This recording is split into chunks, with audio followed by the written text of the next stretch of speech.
참 예수님, 신앙에서 가장 중요한 것은 하느님께 맡기는 것이다. 왜냐하면 우리에게는 불가능해도 하느님께는 모든 것이 가능하기 때문에. 두 번째는 그분께서는 나보다 더 잘하시고 나를 사랑하시기 때문이다. 그분께 모든 것이 가능한데 나를 사랑하지 않으시면 의미가 없는 거죠. 내가 부족하고 능력이 없어도 하느님께 맡길 수 있기 때문에 지금을 살아가는 것입니다. 그렇기 때문에 삶의 고난이나 환경 가운데서 하느님을 바라봐야 돼요. 그리고 그분께 맡겨야 합니다. 나는 할 수 있는 만큼, 보이는 만큼 최선을 다해야 하는 거죠. 뭘 최선을 다해야 되죠? 방향성을 하느님께 두어야 한다는 겁니다. 하느님의 뜻대로, 이게 중요한 거예요. 그저 나만의 이익만을 위해서 최선을 다하는 것이 아니라 하느님께 맡겼으니까 지금 내가 무엇을 해야 될까? 하느님의 뜻대로 듣는 마음으로 묵상을 하고 그것을 실천해야 합니다. 그러기 위해서는 하느님을 더 알아가야 되죠. 내 마음대로 신앙생활하는 것이 아니라 신앙 자체가 내 심장을 하느님께 드리는 거니까 하느님과의 관계 안에서 지금 이 순간에 하느님의 뜻이 무엇인가를 묵상하는 겁니다. 그리고 내 생각과 내 마음과 삶의 방향을 하느님께 짓는 거죠. 방향 짓는다, 이게 중요하다. 그래서 감정과 생각대로 살아가는 것이 아니라 내 뜻이 아니라 하느님의 뜻대로 하면서 화살 기도하면서 자꾸만 듣는 마음으로 묵상하면서 살아가야 합니다. 그러면 하느님께서는 당신의 방식대로 이끌어 주신다는 거죠.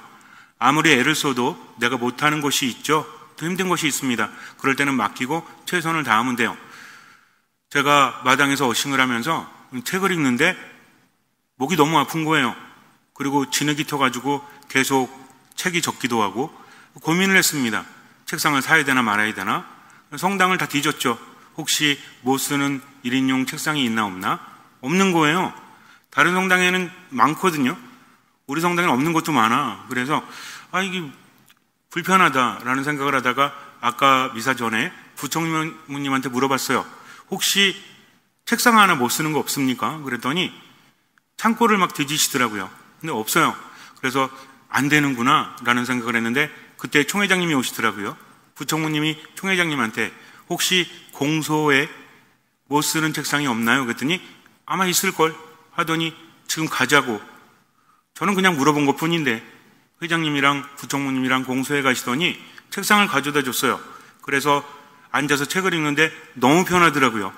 모가지도 안 아프고 참 편하다. 제가 할 수 없는 거지만 한번 찔러봤는데 들어주신 거죠. 왜 그럴까요?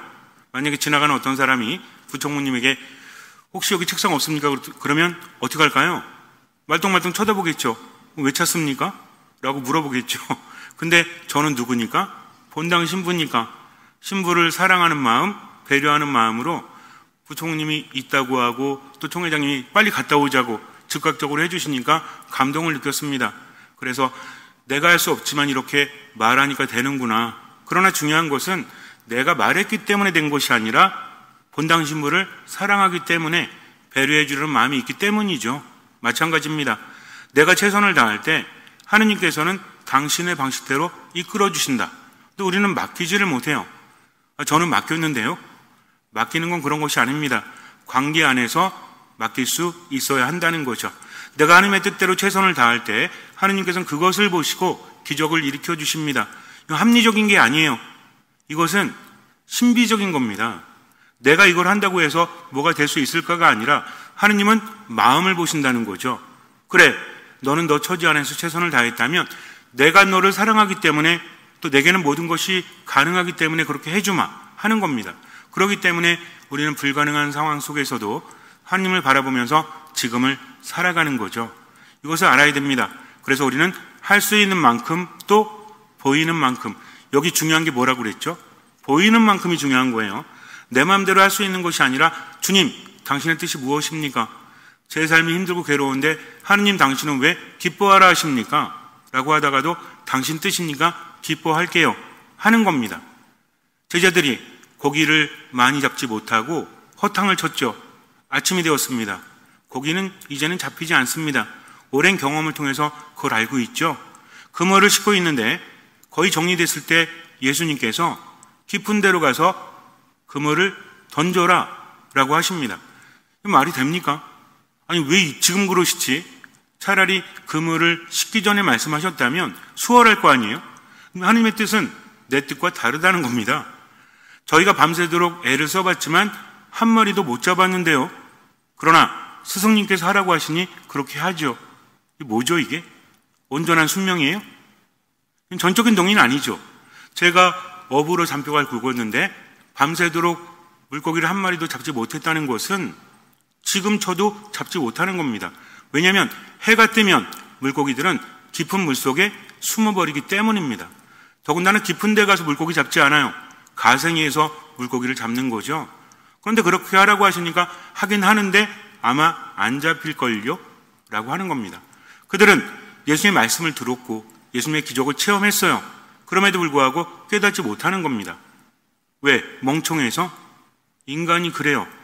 내가 믿고 안다고 할지라도 늘 흔들리는 갈대와 같다는 거죠. 이럴 때 신앙은 무엇입니까? 하느님을 바라보는 거죠. 어쩔 수 없이 흔들리지만 내 마음도 흔들리고 생각도 흔들리지만 그 순간에 하느님을 바라본다. 얼마만큼? 할 수 있는 만큼 또 보이는 만큼. 그런데 바라보기만 해서는 안 되죠. 바라봤으면 어떻게 해야 돼요? 그분의 뜻대로 실천해야 된다는 겁니다. 그래야만 기적이 일어나는 거죠. 과연 수많은 물고기가 잡혀요. 근데 베드로가 어떻게 하죠? 무릎을 꿇죠? 기뻐하는 것이 아니라 두려워합니다. 왜? 이건 말이 안 되거든요. 그러니까 갑자기 두려워진 거죠. 무릎을 꿇고 저에게서 떠나주십시오. 저는 죄인입니다. 그랬더니 예수님께서 내가 그럴 줄 알았어. 너는 믿음이 없어가지고 맨날 그냥 내가 시키면 시키는 대로 안 하고 너 맨날 의심하냐? 이렇게 말씀하세요. 두려워하지 마라. 이제 내가 너희를 사람 낚는 어부가 되게 하겠다. 사람 낚는 어부가 될 것이다. 라고 말씀하신다는 겁니다. 예수님은 모든 것을 아시죠. 그렇기 때문에 기다리십니다. 중요한 건 뭐냐면 그들이 실천하는 것을 기다리신다는 거죠. 아무것도 안 하고 있는 상태에서 기다리시는 것이 아니라 너희가 알아듣는 만큼 해라. 이끄는 것은 나다. 구약과 신약을 묵상해 보면 어떤 거 알 수 있죠? 하나님과의 관계 안에서 하나님께서 다 해주신다는 겁니다. 인간의 노력은 아무것도 아니에요. 그럼에도 불구하고 해야 한다는 거죠. 얼마만큼? 할 수 있는 만큼, 또 얼마만큼? 보이는 만큼. 제가 여러분에게 말씀드리는 것을 이제는 깊이 느끼실 거라고 생각을 해요. 여러분들이 느끼지 못하시면 아무 의미가 없기 때문입니다. 그래서 우리는 그럼에도 불구하고 지금을 살아가는 거죠. 어둠 속에서도 빛을 바라보는 겁니다. 어떤 빛을? 그리스도라는 빛을 바라보고 지금을 살아가는 거죠. 그렇기 때문에 하느님만 믿고 어떤 상황이라고 할지라도 우리는 어떻게 살아요? 데살로니가 1서 5장 16절에서 말하는 것처럼 언제나 기뻐하는 겁니다. 끊임없이 기도하고 모든 것에 감사하는 거죠. 언제 감사하라는 얘기예요? 지금 어디에서? 여기에서. 왜? 하느님 때문에. 그렇게 살면 하느님께서는 그 믿음을 보시고 우리 삶을 당신의 뜻대로 이끌어 주십니다. 근데 이걸 안 하니까 순간 걱정, 불안 이런 거에 빠져서 하느님 바라보지 못하니까 믿음이 없는 거고 믿음이 없으니 기적은 일어나지 않는 거죠. 그래서 여러분들은 하느님을 바라보기 위해서 내가 깨달았다고 할지라도 또 흔들리게 되어 있어요. 그럴 때마다 하느님 바라보면서 어떻게 한다? 모든 것을 맡기고 최선을 다한다. 미사 때는 처음 미사인 것처럼, 유일한 미사인 것처럼, 마지막 미사인 것처럼 어떻게? 행복하게 하느님 바라보는 거죠. 그래서 미사 때는 죽쓰지 말고 밥을 하느님께 드려야 한다 하셨죠? 인간은 살고자 하는 열망이 있지만 삶은 번번이 우리를 배신합니다. 힘들어요. 어릴 때는 그나마 부모를 믿고 희망을 가지고 살죠. 어차피 아무것도 할 수 없는 능력이 없기 때문에 능력이 있지만 어린아이의 능력은 한계가 있죠. 그러니 어때요? 자기가 하는 것보다는 의존하는 게 더 많잖아요. 부모님이 먹여주지 않으면, 부모님이 입혀주지 않으면 제대로 살아갈 수 없어요. 그렇기 때문에 어떻습니까? 그저 부모만 바라보고 그 뜻대로 살면 되죠. 근데 어른이 되니까 어때요? 이제는 내가 알아서 살아가야 합니다. 자유가 많아졌죠? 처음에는 되게 좋죠? 이제는 부모의 그늘에 머물지 않아도 되는구나. 내 뜻대로 살아도 되는구나. 이제는 술도 마셔도 되고, 이제는 연애도 해도 되고, 내 마음대로 살아도 되고, 학교 안 다녀도 되고 라고 하지만 살다 보니 어때? 그때가 좋은 거야. 왜? 삶이 호락호락하지 않기 때문입니다.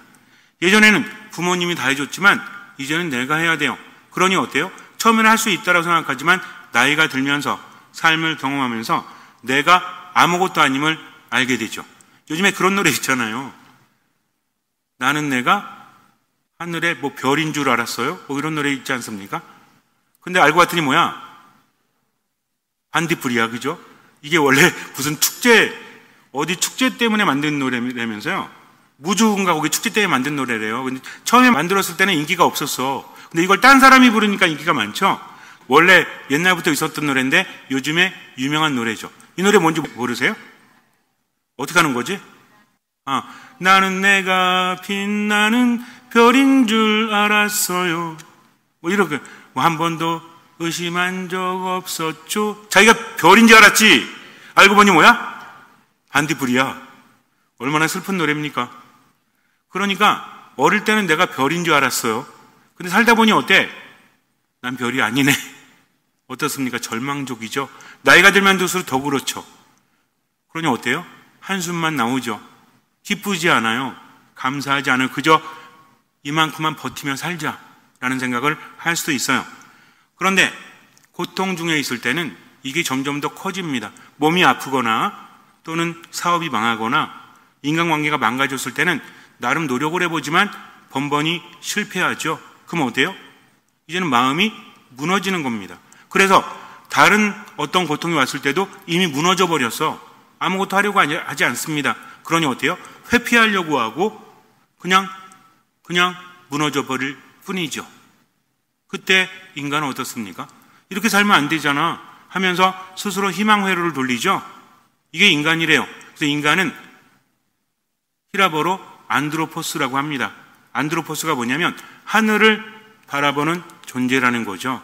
하늘을 바라본다는 건 뭐예요? 다른 동물들도 하늘을 바라보긴 하지만 인간은 다른 의미로 바라보지 않습니까? 그래서 하늘을 바라보고 뭘 갖는 거죠? 희망을 갖는 겁니다. 그래, 힘을 내자 하면서 스스로 힘을 냅니다. 잘 될 거야, 잘 될 거야, 잘 될 거야 라고 힘을 내보지만 이게 얼마 못 가는 거죠. 가다가 또 어때? 그냥 그런 거 힘내다가 하고 수그러들고 말잖아요. 왜 그런 걸까요? 내가 나를 알기 때문입니다. 힘을 내보지만 결국 여태까지 경험을 보니까 잘된 적이 없거든. 이거를 학습된 무기력이라고 그래요.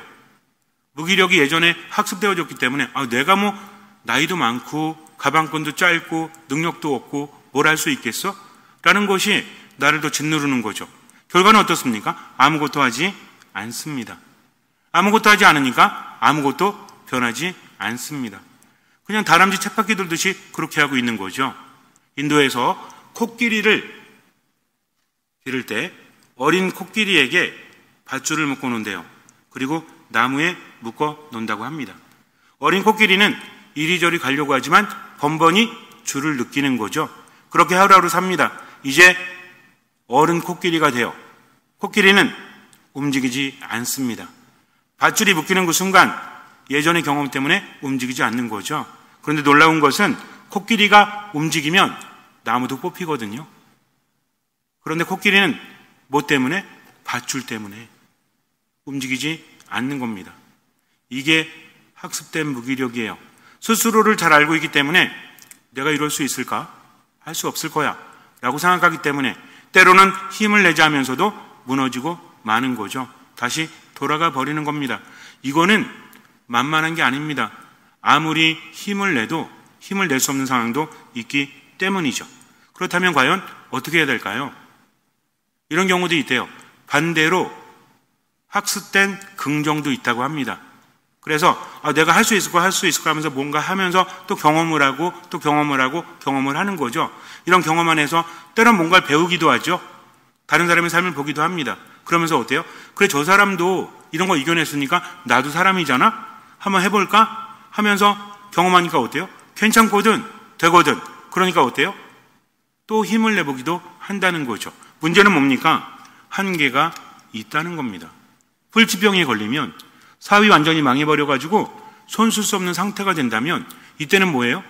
완전히 무너지고 마는 거죠. 인간적인 환경과 능력에는 한계가 있지 않습니까?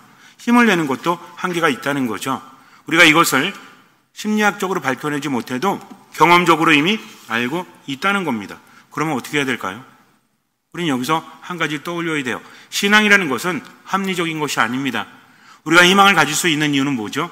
하느님께서 나를 나보다 더 잘 아시고 사랑하시기 때문이다. 하느님께는 불가능함이 없기 때문이다.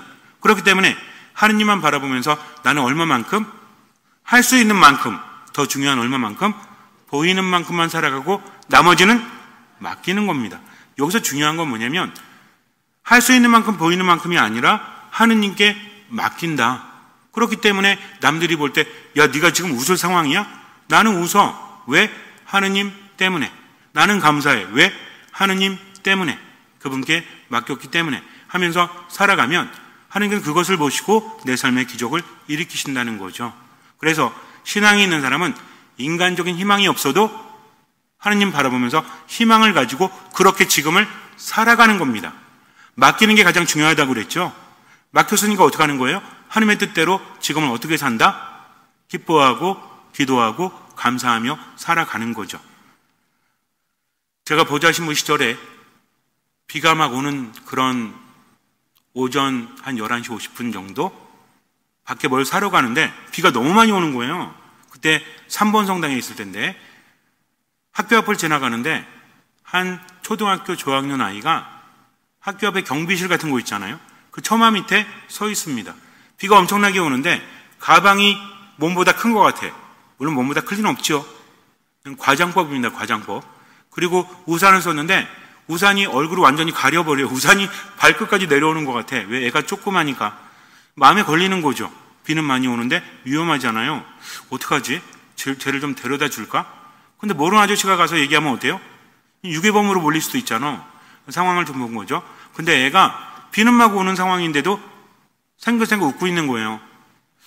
비가 너무 많이 와서 넋이 나갔나? 이제 포기했나? 라는 생각이 들어요. 근데 아이가 저를 쳐다보더라고요. 이렇게 씩 웃어요. 근데 애들은 다 이쁘잖아요. 그죠? 어린 소녀 한 초등학교 2학년 3학년? 글쎄 모르겠어요. 웃길래 저도 웃었죠. 근데 얘가 저를 보고 손을 막 흔드는 거예요. 고민했습니다. 주일학교인가? 저는 잘 모르겠는데 얘는 날 아나? 손을 이렇게 흔들었죠. 저도. 그러더니 막 저를 막 부르는 거예요. 막 이러면서 뭐지? 어떻게 해야 되지? 그리고 이제 다가가려고 했는데 갑자기 뒤에서 이름을 부르면서 누가 달려가더라고요. 제 또래 정도인데 아빠였어. 아빠. 걔는 누구 본 거야? 중간에 저는 뭘 본 거예요? 걔를 본 거지. 만약에 내가 달려갔으면 얼마나 창피했을까라는 생각이 듭니다. 근데 얘는 어차피 저를 못 봤어요. 왜? 누구만 보니까? 아빠만 보니까. 아빠가 갑니다. 우리 공주님 하면서 애를 안아들더라고요. 그리고 아이의 가방을 어깨에 맵니다. 아이의 우산을 접어서 옆에 들고 가면서 대화를 나누는데 오늘은 뭐 먹을까? 떡볶이 막 이러는 거예요. 그러니까 이 아이는 비가 오는 날이면 아빠가 데리러 오는 날입니다. 즉 아이는 비를 본 게 아니라 아빠를 본 거죠. 비라는 것은 너무나 힘든 상황이죠. 아이가 비가 막 쏟아지는데 엄청난 비입니다. 폭우 거의. 근데 가방을 메고 우산을 들고 가는 게 얼마나 힘들겠어요? 근데 아이는 왜 웃고 있었죠? 아빠가 올 것을 알기 때문입니다. 아빠가 오면 맛있는 것을 먹을 수 있는 것을 알기 때문이라는 거죠. 이게 뭡니까? 이게 희망이에요. 내게는 불가능하지만 아빠가 오시면 좋은 일이 생길 거야. 그러니까 비라는 것이 원래는 부정적이지만 아이에게는 어떤 신호가 됐죠? 긍정적인 신호가 되었다는 겁니다. 이 모든 것들은 아빠가 있기 때문이요, 아빠를 알기 때문이요, 아빠에 대한 신뢰 때문이라는 거죠. 우리도 마찬가지입니다. 하느님을 아는 만큼 내 삶에 괴로움이 있을 때, 고통이 있을 때, 물론 내가 이겨낼 수 없지만 하느님을 바라보기 때문에 살아갈 수 있는 거죠. 기도란 이런 겁니다. 기도는 하느님을 알아가는 거예요. 하느님과 만나는 겁니다. 아무리 대단한 기도를 한다고 할지라도 하느님을 만나지 않고 하느님을 알지 못하면 의미가 없는 거죠. 맨날 기도하는데 찡그리고 있어. 맨날 기도하는데 기뻐하지 않고 맨날 기도하는데 이기적이야. 이런 사람은 하느님을 만나지 못한 거죠. 하느님을 아는 사람은 하느님을 닮아갈 수밖에 없죠. 자식들이 왜 부모를 닮아가죠? 함께 살기 때문입니다. 부모의 말투, 부모의 생각, 부모의 삶의 태도를 자식은 배우고 있는 거죠. 웃기는 게 뭐냐면 같이 살면요, 가르쳐주지 않아도 배워요. 그러니까 가끔 애들이 욕 잘해. 욕이 꼭 노인네처럼 잘하죠. 그러면 뭐야? 누가 키운 거야? 할머니가 키운 거거나 할아버지가 키운 거. 이런 경우도 있지 않습니까? 그렇기 때문에 하느님과 함께 살아간다는 마음으로 뭔가를 얻어내려고만 하지 말고, 기도하면서 하느님께 뭔가를 자꾸만 청하기만 하지 말고 하느님 안에 머무는 것이 행복이다 라는 마음으로 살아간다면 하느님은 나에게 더 많은 것들을 주시죠. 그래서 하느님께서 나와 함께 하신다는 기대감, 이것 때문에 우린 지금을 살아갈 수 있는 겁니다. 이게 뭐죠? 희망이라는 거죠. 인간은 힘든 상황에서 희망을 설정을 합니다. 문제는 뭐예요? 인간적인 희망은 무너지게 되어 있다는 거죠. 그러나 하느님은 변치 않으시는 분, 나를 버리지 않으시는 분, 나에게 기적을 일으켜 주시는 분, 그러니까 하느님께 의지하는 사람은 변치 않는 희망 안에서 힘을 얻는 겁니다. 희망은 언제 생기죠? 기대와 믿음이 있을 때 생겨나는 겁니다. 여러분들 지금 당장 가가지고 미사 끝나고 가서 로또 복권 사세요. 그러면 다음 주에 당첨될 겁니다. 믿어요? 안 믿지. 왜? 별로 기대감도 없고 그렇게 될 거란 기대감도 없잖아. 에이 설마 뭐 사지도 않겠지만 또 믿음이 있어요? 시모님 말 듣고 내가 그거 사면 생길 거야 라고 합니까? 아닙니다. 그러니까 그러세요라고 여러분들이 반박하지는 않겠죠. 그러나 사지도 않을 뿐더러 믿지도 않을 겁니다. 그런데 내가 병에 걸렸어요. 우리나라 최고의 의사 선생님이, 최고의 권위자가 나에게 말합니다. 이 병이 난치병이라지만 고칠 수 있습니다. 다음 달에 수술을 받을 거예요. 제가 수술할 겁니다. 성공 확률 100%입니다. 저만 믿으세요. 대신 한 달 동안 요것만 드시고 이렇게 운동하세요. 하면 우리 합니까 안 합니까? 하죠. 왜? 그 사람이 최고의 권위자이기 때문에 기대가 있는 거죠. 또 뭡니까? 그분의 말씀대로 따르면 100% 성공할 거다라는 뭐가 있기 때문에, 믿음이 있기 때문입니다. 이래서 희망이 생기는 거죠. 근데 여러분들에게 제가 한 달 동안 열심히 살면 다음 달에 1,000만 원 생길 겁니다. 안 믿죠? 왜? 기대도 믿음도 생겨나지 않기 때문입니다. 그러면 기대와 믿음은 언제 생기죠? 알 때 생기는 거예요. 하나님에 대한 막연한 믿음이 아니라, 그래, 하느님께서 나와 함께 하시는구나, 그분께는 불가능함이 없구나 라는 기대감이 있고, 그분이 나를 버리지 않으셔, 나에게 주셔 라는 뭐가 있기 때문에, 믿음이 있기 때문입니다. 그래서 희망은 뭐하고 뭐가 있다고요? 희망은 뭐하고 뭐가 있어야 생긴다? 기대와 믿음이 있어야 생겨난다는 겁니다. 그래서 우리는 하느님 안에 머물고 그분을 바라보는 거죠. 성경은 우리에게 말합니다. 시편 121장 1절 2절을 보면 이렇게 말해요. 나는 산을 향하여 눈을 들며 생각한다. 나의 도움은 어디서 오는가? 나의 도움은 하늘과 땅을 만드신 하느님께로부터 온다 라고 합니다. 나의 도움이 어디서 온다? 하느님께로부터 온다. 그러니까 어딜 바라본다? 산을 바라본다는 거죠. 산은 무엇입니까? 이스라엘은 우리만큼 산이 많진 않아요. 그리고 산이 우리처럼 푸르지도 않아. 근데 산이 높죠? 그러니까 어떻게 하는 거예요? 높은 데를 바라본다는 건 뭡니까? 위를 바라본다는 거지. 어디를 바라본다는 거예요? 하늘을 바라본다는 겁니다. 근데 여기서 왜 산이라고 했을까요? 보통 하늘에 대한 개념이 바뀌기 때문에 그래요. 지금이랑 달라. 그래서 구약 성경을 보면 때로는 하늘이 부정적이에요. 왜? 다른 신들이 사는 곳이기 때문에.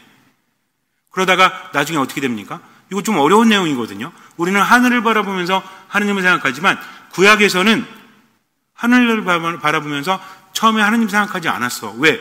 이방 민족들이 어디를 바라보면서 경배하니까? 하늘을 바라보면서. 신들이 굉장히 많다는 거죠. 나중에 어떻게 되죠? 이게 통합이 됩니다. 하늘은 하느님께서 계시고 모든 신들은 하느님께 굴복한다는 거죠. 그러니까 하늘은 무엇이다? 하느님의 옥좌다. 이때부터 하늘에 대한 개념이 바로 하나님 나라로 바뀌게 됩니다. 근데 시편에서 말할 때는 산을 바라본다는 건 하늘을 바라보는 거죠. 누굴 바라보는 겁니까? 하느님께. 왜? 나의 도움은 하느님께로부터 오기 때문입니다. 그렇기 때문에 현실을 바라보는 게 아니라 하느님을 바라보면서 지금을 살아가는 거죠. 그래서 우리는 뭐합니까? 하늘 바라보니까 하늘만 바라봐? 힘들 때마다 하늘 바라보고 또 하늘 바라보고. 이게 뭐 하는 거예요? 하늘을 바라보는 행위가 뭡니까 이게? 우린 지금 뭐 하죠? 우리가 뭐 해? 그냥 하늘만 멍하니 바라보나요? 아니죠. 뭐 합니까? 성당에서 뭐 하고, 집에서 뭐 하고, 힘들 때도 뭐 하고, 뭐 하죠? 기도하잖아요. 기도는 뭐다? 하느님을 바라보는 거다. 뭐 하는 거다? 그분께 맡기는 거죠. 그래서 희망은 단순히 잘 될 거야 라는 자기 체면이 아닙니다. 하느님을 바라보는 거죠. 그래서 하느님을 바라보고 경험하다 보면 뭐가 생기죠? 내가 하느님 바라보고 살았더니 이게 되네 라면서 뭐가 쌓여요? 체험이 쌓입니다. 이 체험이 믿음을 더 강하게 만드는 거죠. 그러니까 우리는 지금만 살아가지만 그것이 체험이 되어서 하느님께 전해진다는 겁니다. 성경을 보면 이런 이야기들이 많죠. 성경의 사건들을 다 기억할 필요는 없어요. 몇 장 몇 절을 외울 필요도 없어요. 물론 머리가 좋으셔가지고 외우면 좋지만 중요한 건 뭐죠? 성경을 외우는 게 아니라 그 내용을 알아듣는 거죠. 한 사람의 인생을 통해서 무엇을 보여주십니까? 성경에 요셉이라는 인물이 나오죠. 구약의 요셉, 신약의 요셉 말고 신약의 요셉은 예수님의 아버지, 양부잖아요. 구약의 요셉은 누군지 아시죠? 요셉이 야곱의 11번째 아들이었잖아요. 12명의 아들이 있었는데 이게 12지파가 되는 거죠. 근데 요셉이 어릴 때부터 어때? 똑똑했어요. 아버지 사랑을 많이 받습니다. 아버지가 특별히 요셉한테만 옷도 만들어줘요. 아주 좋은 옷을. 그러니까 다른 형제들이 볼 때는 어때요? 삼나잖아. 질투가 나잖아. 기분도 안 좋잖아. 더군다나 이 자식들이 한 어머니에게서 나온 게 아니거든요. 그러니까 질투하고 시기합니다. 그래서 자식들을 대할 때도 어떻게 해야 돼요? 차별하면 안 되지. 요즘에는 차별 안 하잖아요. 뭐 한둘 기껏해야 셋. 물론 다둥이 아빠 엄마도 있지만 옛날에는 굉장히 많았죠. 그러니까 자식들끼리도 어때요? 서로 시기와 질투를 느낍니다. 더군다나 뭐가 달라? 엄마가 달라.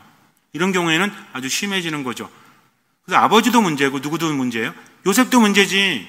자꾸 자랑하는 거야. 꿈에 이제 꿈 얘기를 하니까 어때? 꿈의 해석이 어때요? 아니 형들이 다 나한테 고개를 조아리고 아빠 엄마까지도 고개를 조아리는 거죠. 형들이 볼 때 뭐야? 기분 나쁘잖아요. 볕단 얘기 아시죠? 제가 깊게 설명하지 않습니다. 창세기 읽어보세요. 그래서 형들의 볕단이 또 아버지 어머니까지도 해와 달 인사하잖아요. 그러니까 뭐야 이거? 이 자식이 평상시에 잘난 체 하더니 우리가 자기한테 고개 숙인다는 거야? 라고 생각하지 않습니까? 아버지하고 어머니도 기분 나빠하죠. 근데 아버지는 다르지. 왜? 이놈이 큰 인물이 될 건가? 라고 생각합니다. 이건 아버지기 때문에 그런 거지 형제들은 그렇지 않다는 거죠. 그래서 어떻게 되죠? 결국에는 요셉을 죽이려고 하죠. 죽이려고 하니까 또 어때? 이거 죽일 순 없잖아. 그래서 구덩이 속에 밀어놓고 나중에 구해줘야지 하는 형제가 있는가 하면 또 와서 구해주려고 했더니 없네? 이미 팔려갔죠. 어디로? 이집트로. 어떻습니까? 내가 잘못한 게 뭐야? 근데 이집트로 팔려갔잖아요. 순식간에 삶이 바뀐 거죠. 일반 사람이라면 하느님을 원망했을지도 몰라요. 신세를 한탄했을지도 몰라요. 팔려가가지고 노예로 어느 집에 들어갑니다. 그런데 요셉이 워낙 잘생겼어. 장군의 집에 노예로 들어갔는데 장군 부인이 얘를 좋아했네.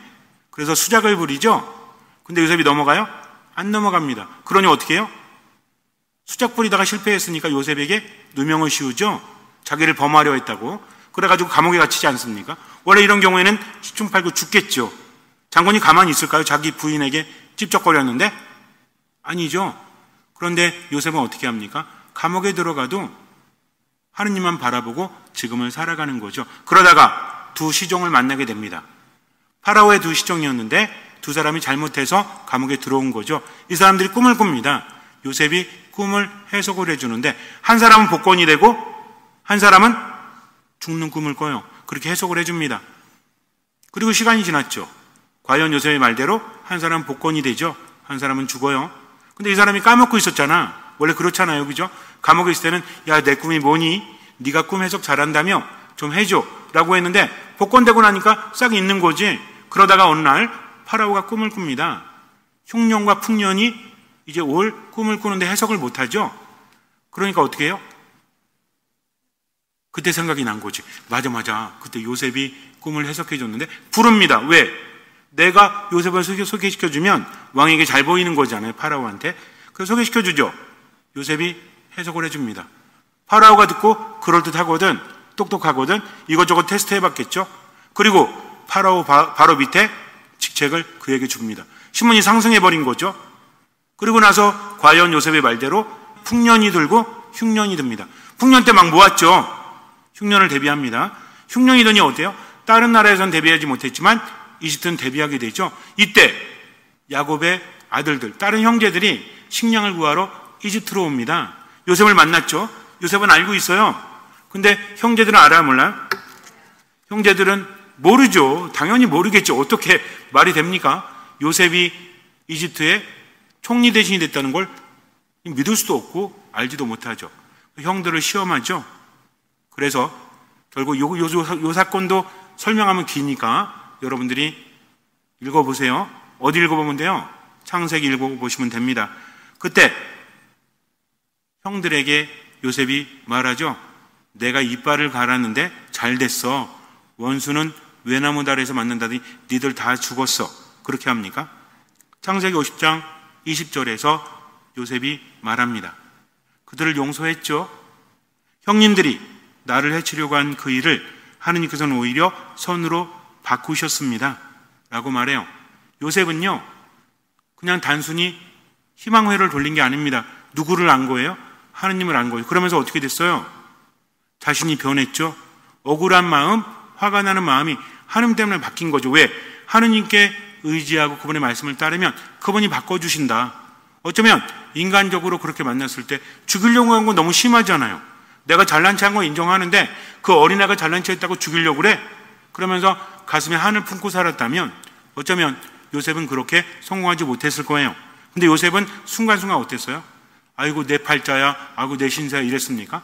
아니죠. 하느님 믿고 얼마만큼? 할 수 있는 만큼, 얼마만큼? 보이는 만큼 살았다는 거죠. 그러니 그 마음속에는 사랑이 있고 용서가 있었던 겁니다. 우리도 마찬가지예요. 어떤 순간순간에 하느님 당신에게 맡깁니다. 제게는 불가능하지만 당신에게 가능합니다. 그러면서 동시에 어떻게 해요? 하느님 제게 뭘 바라십니까? 당신 뜻대로 할게요. 하면서 하나님의 뜻을 묵상하고 그것을 실천하는 거죠. 나머지는 맡기는 겁니다. 그러다 보면 하느님께서 이끌어 주시는 거죠. 인간의 생각대로가 아니라 하느님의 계획대로 그렇게 되는 겁니다. 우리도 마찬가지예요. 내 나이가 들고 내 몸이 이렇게 아픈데 이게 아니라 누구 바라보면서? 하느님께 바라보면서. 그래서 성경은 뭐라고 합니까?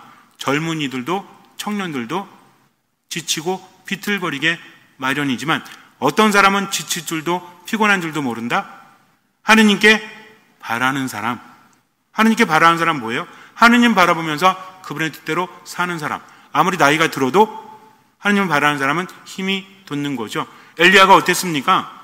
비가 내렸을 때, 하느님께서 비를 내려주셨을 때 달려가죠. 그 늙은 나이에 어때요? 왕이 탄 병거를 지나쳐가지고 막 달려가지 않습니까? 힘이 솟는 거지. 왜 그랬을까요? 좋은 걸 많이 먹어가지고? 아니죠. 하느님께서 함께 하셨기 때문입니다. 우리도 마찬가지죠. 하느님께서 함께 하시기 때문에 지금을 살아갈 수 있는 거죠. 흔들립니까? 안 흔들립니까? 흔들리게 되어 있어요. 흔들릴 때 어딜 바라본다?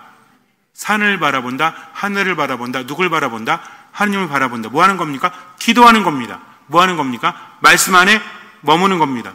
뭐 하는 겁니까? 미사 안에 머무는 거죠. 그리고 누구의 뜻대로? 하느님의 뜻대로 내 무엇을 생각을, 내 무엇을 마음, 기분을 또 살아갈 수 있는 힘을 얼마만큼? 할 수 있는 만큼, 보이는 만큼 언제까지? 죽을 때까지 그분께 맡기고 지금을 살아가는 거죠. 그렇게 살아가면 하느님께서는 보여주십니다. 그만큼만 가면 되는 거죠. 우리는 이렇게 생각해요. 삶도 힘든데 어떻게 하나님의 뜻대로 살아가면 더 힘들지 않을까? 아닙니다. 어차피 삶은 힘들어요. 그럴 때 하느님께서는 뭘 주신다? 방향성을 보여주신다는 거죠. 인간이 언제 가장 힘든지 아세요? 어디로 가야 될지 모를 때. 이때 가장 힘든 겁니다.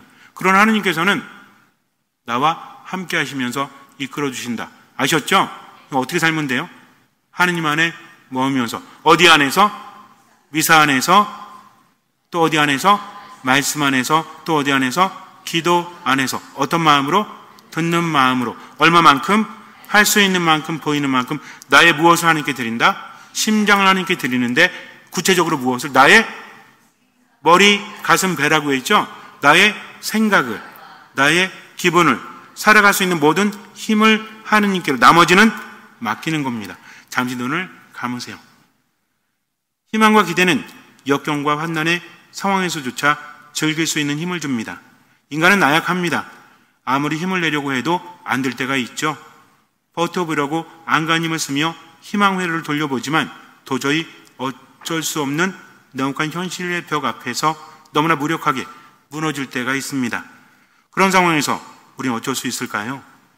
아무리 힘을 내려고 해도 힘이 생기지 않는데, 그럴 때 한 곳만을 바라보면 되죠.